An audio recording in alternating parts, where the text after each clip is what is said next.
Welcome to the Your Business on Purpose podcast, the ultimate resource for women business owners looking to confidently navigate their entrepreneurial journey while upholding their principles. I'm Dawnette Palmore, your host and fellow entrepreneur. Join me as we immerse ourselves in illuminating conversations with accomplished experts spanning various fields across the business spectrum.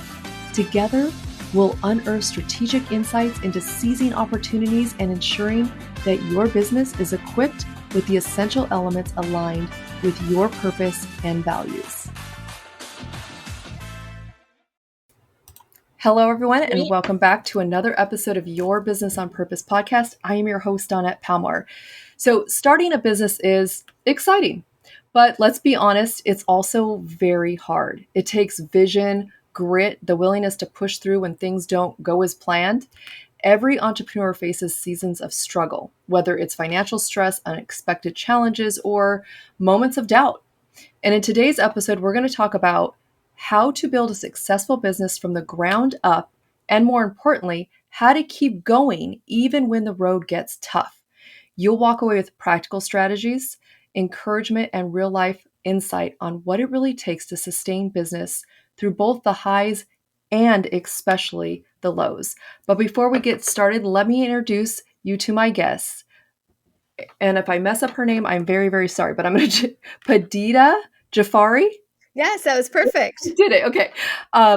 Esquire, that's an important role. She earned that, is the founder and CEO of Jafari Law and Meditation Office, APC, with offices in Los Angeles and Orange County. She holds a Bachelor of Arts in Communication Studies with a minor in psychology from Loyola Marymount University and earned her law degree from Southwestern University School of Law.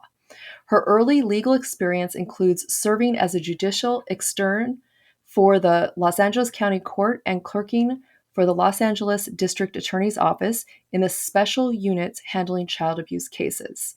Since being admitted to the California Bar and U.S. District Court in 2003, she has represented clients in complex family matters involving high asset property division, business valuation, and custody disputes.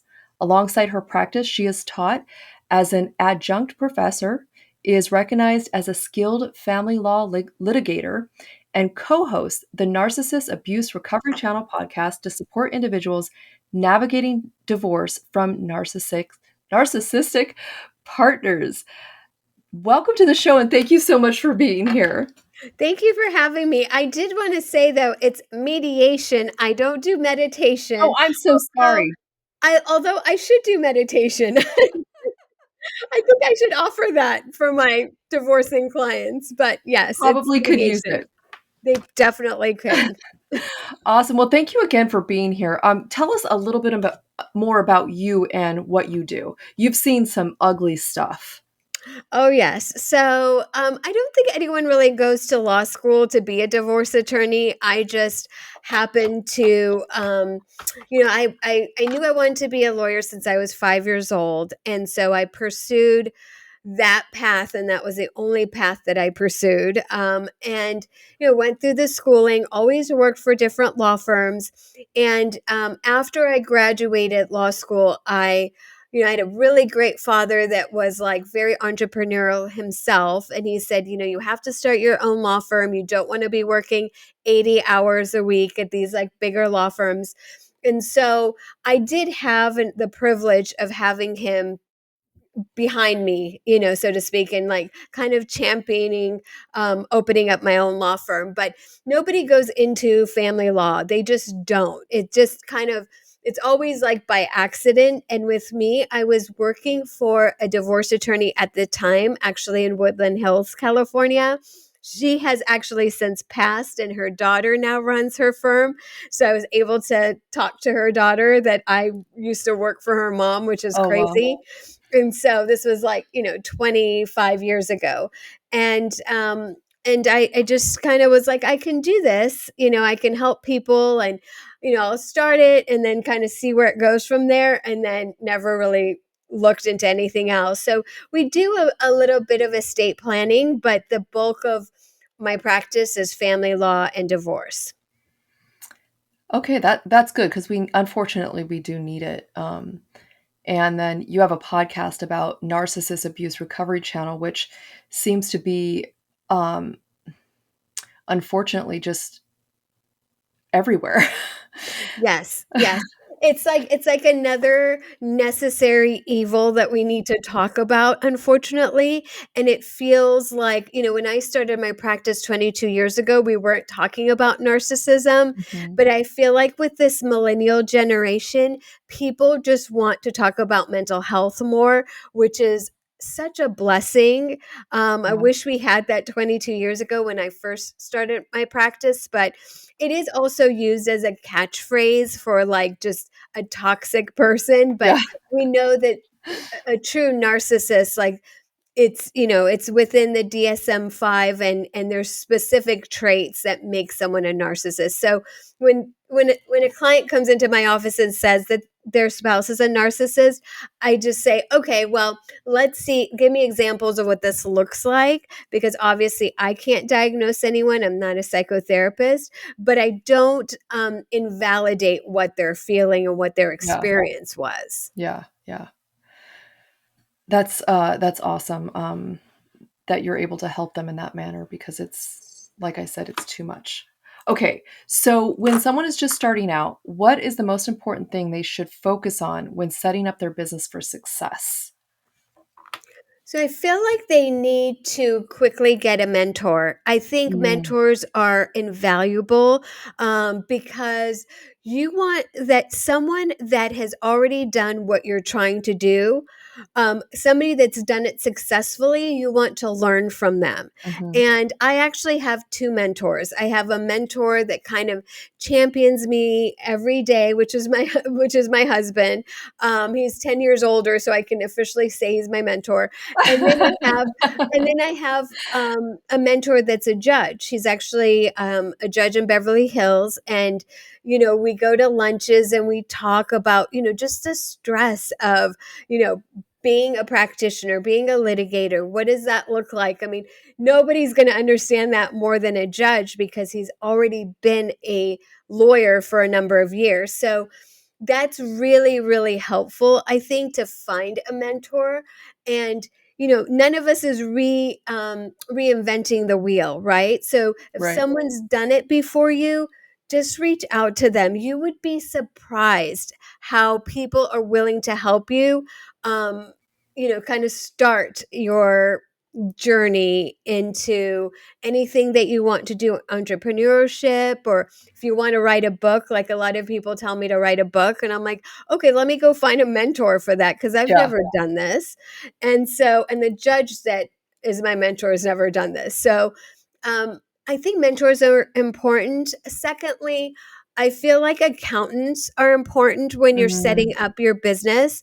I think a lot of people, I can speak for myself. I mean, the funny thing is, people say, well, I went to law school because I was bad at math. Because a lot of lawyers are just not good business people. And when you're running your own practice, you want to make sure that you have, you not only your QuickBooks in order, but you have trust accounts, and you want to make Yeah. sure that you're handling that correctly. You want to make sure that the accountant can tell you what you can write off and what you can't. Yes, Um, that's you know, very important. yeah. So it's just the little things that you might not be thinking about that they can give you advice on. So I think that a good accountant, CPA, is also important. Yeah, that And is then very important. the third thing I would just say is reading and Mm, learning about your profession every day a little bit more. As obviously attorneys, we do a lot of reading, but we also go to like conferences to meet other lawyers. Like, even in family law, you won't believe this, but in Los Angeles, like, there's some attorneys that don't do prenups. And so you can meet these people and say, well, our firm actually does do prenups.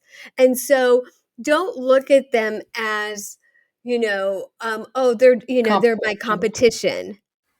Yeah. Look at them like, what can I learn from this person? And can I add value, or are they not doing something that my company is doing and I can offer that?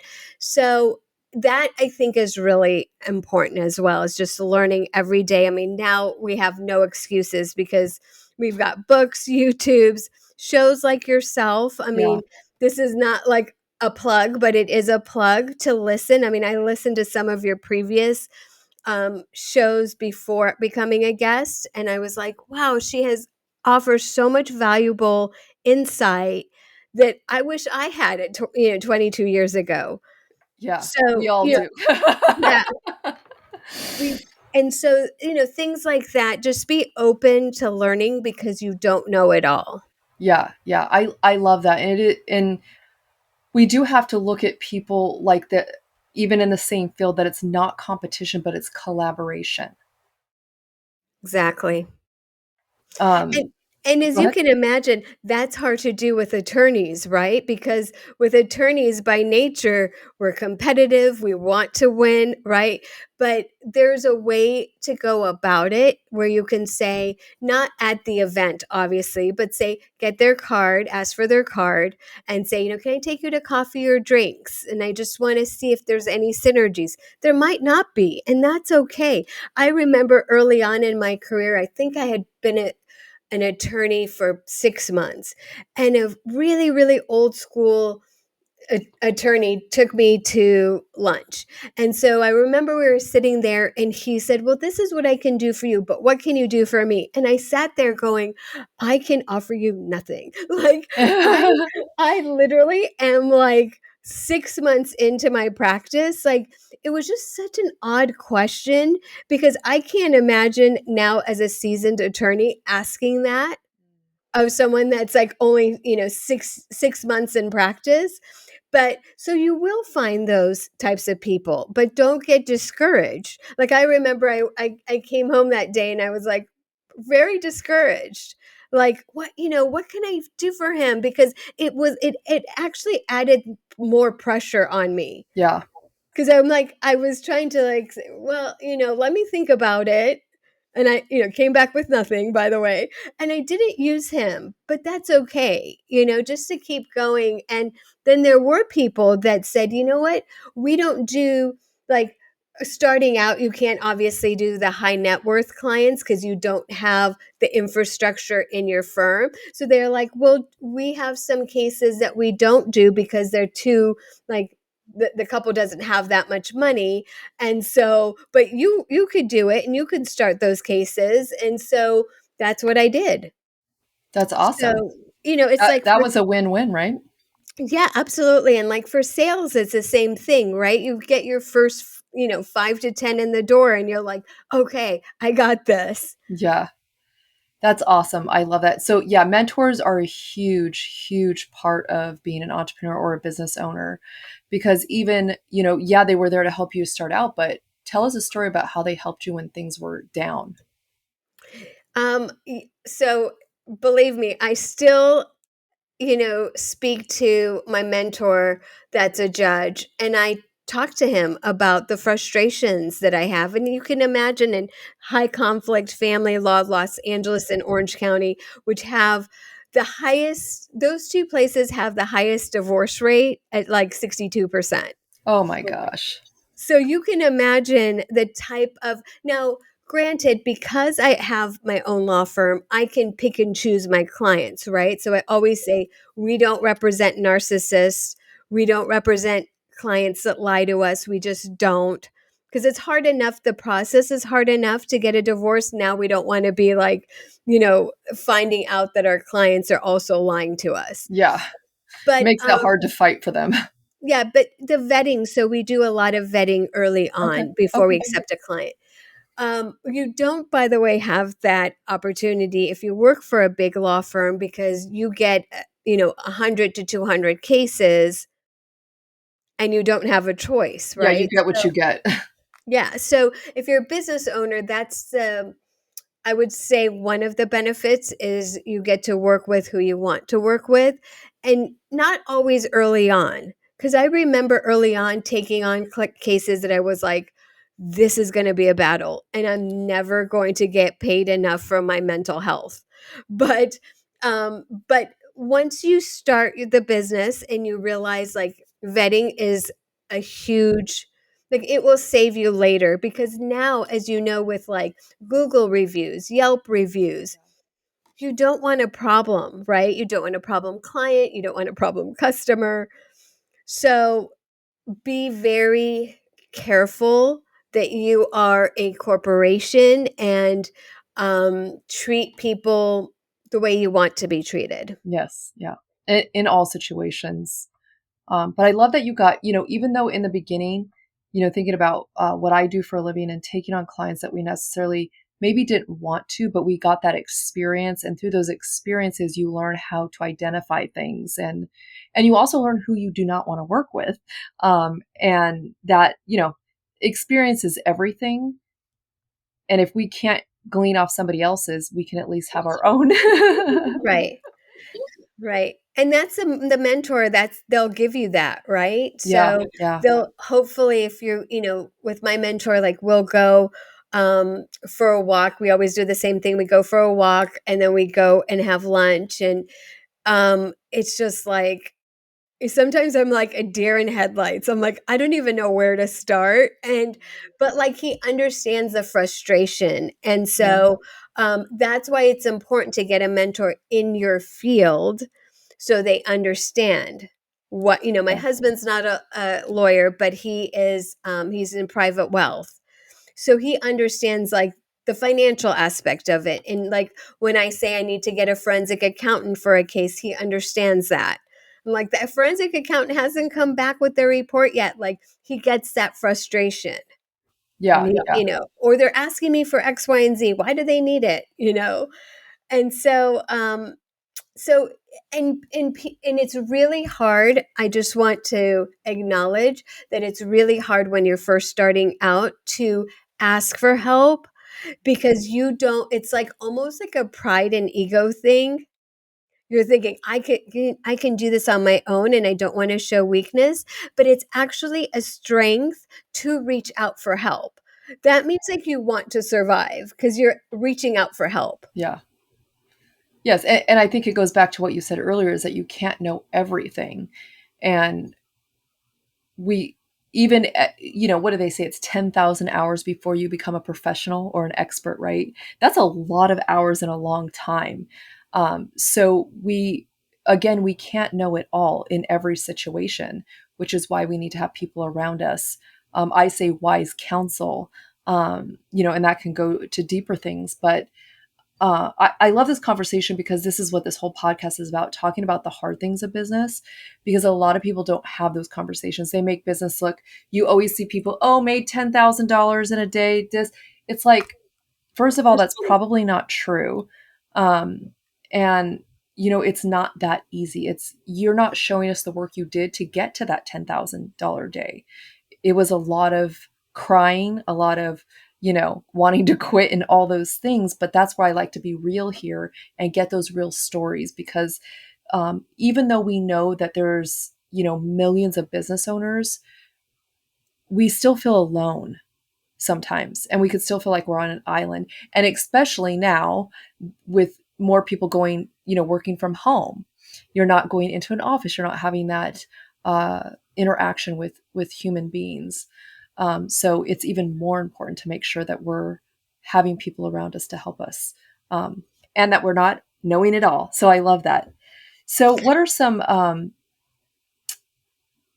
you said reach out to our mentors, which is always great. Um, So maybe go ahead. I would also say, like, it's okay to take mental health days off. I do that. I feel like I Mm, do that more frequently now I love after this. COVID, just because I feel like, I don't know, I feel like there's been a shift after COVID. I don't know if you feel that way too. And so I do take mental health days off. And I will be very transparent about that. Like someone will say, what are you doing today? I'm like, I'm taking a mental day off. And they're like, Yeah. what the heck is that? And I'm like, where you kind of shut down your brain. And so I have, we just adopted a dog from the LA wildfires. So Oh. his mom, she lost her house in the Pacific Palisades. So I have the benefit of this dog. I always ask him. His name is River Justice, and if you go on our website, he's got a bio on there. But I will say, like, who rescued who? Because I take Mhm. my mental health breaks with him. We go walking on the beach. I'm able to talk to him. He doesn't talk back, and so it's really just important to do that because of the burnout rate, Mhm. right? Yeah.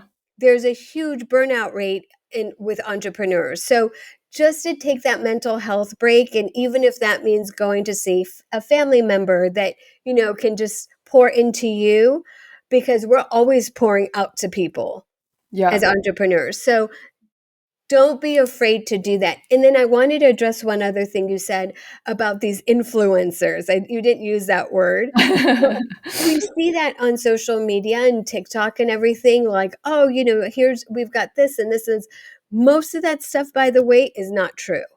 Yeah. It's not true. Like you said, it's just a facade. And then there's us that are really working hard, and then we'll tell you it's hard.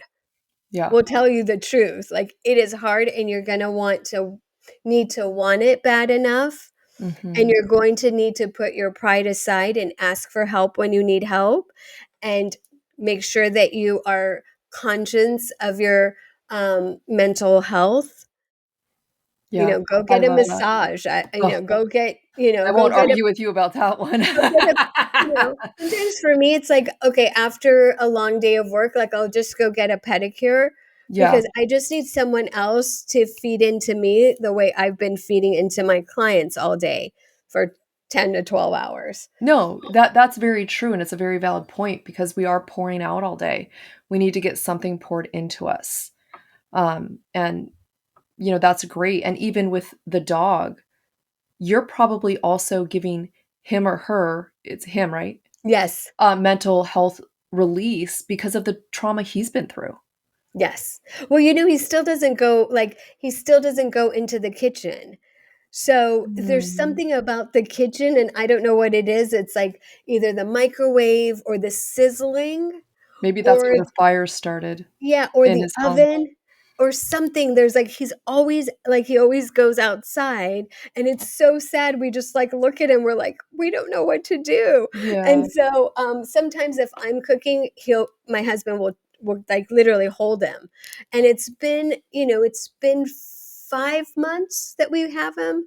So that just goes to show, like, this is trauma for a dog. Imagine what it's like Yeah. for a person. Right, and they hold trauma for a long time, and there's no way it's almost like we don't really know how to help them. We can't have them talk it out. We can't, do these things that we do, but, I think providing a safe place, just like we need to provide for ourselves a safe place to escape, to get out of the rut for a minute and, what they used to call it, relax, reset and relax, right? We have to take that day to just pull back. Um, and know when it's been too much, especially, depending on what we have to deal with in our businesses, how often we should be doing that. So that was amazing. Okay. So this was a great conversation. And I hope that you ladies out there have some encouragement, not discouraging you from going into business, but being honest with you about what it looks like to go into business. And sometimes it smooths out, but you're going to have ups and downs. It's business. There's no way to get around that.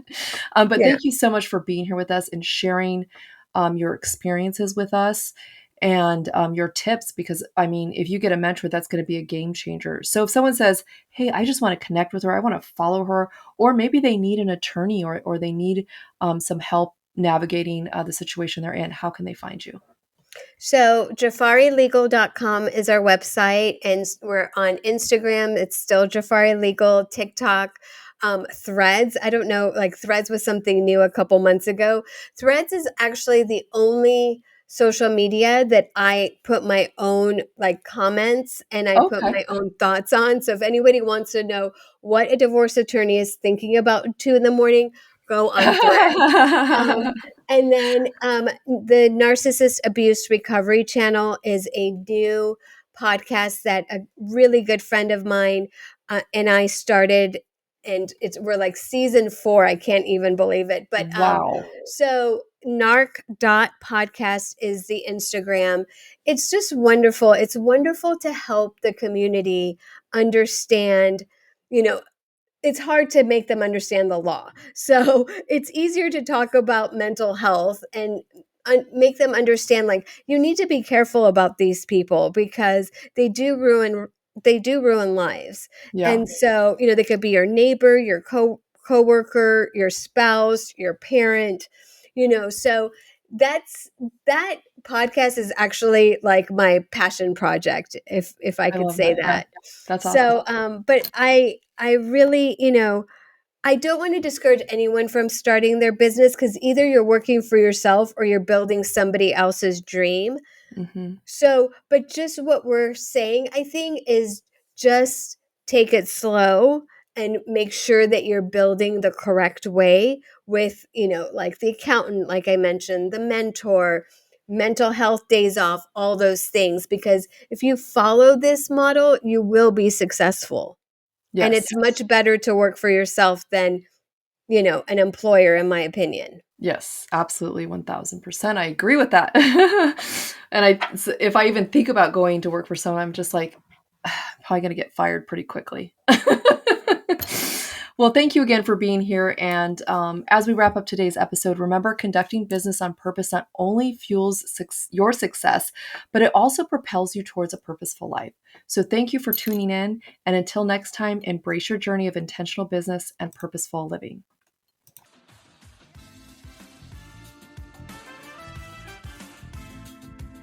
This podcast is dedicated to you and all the incredible women out there breaking chains, pushing through, and striving to make it all work.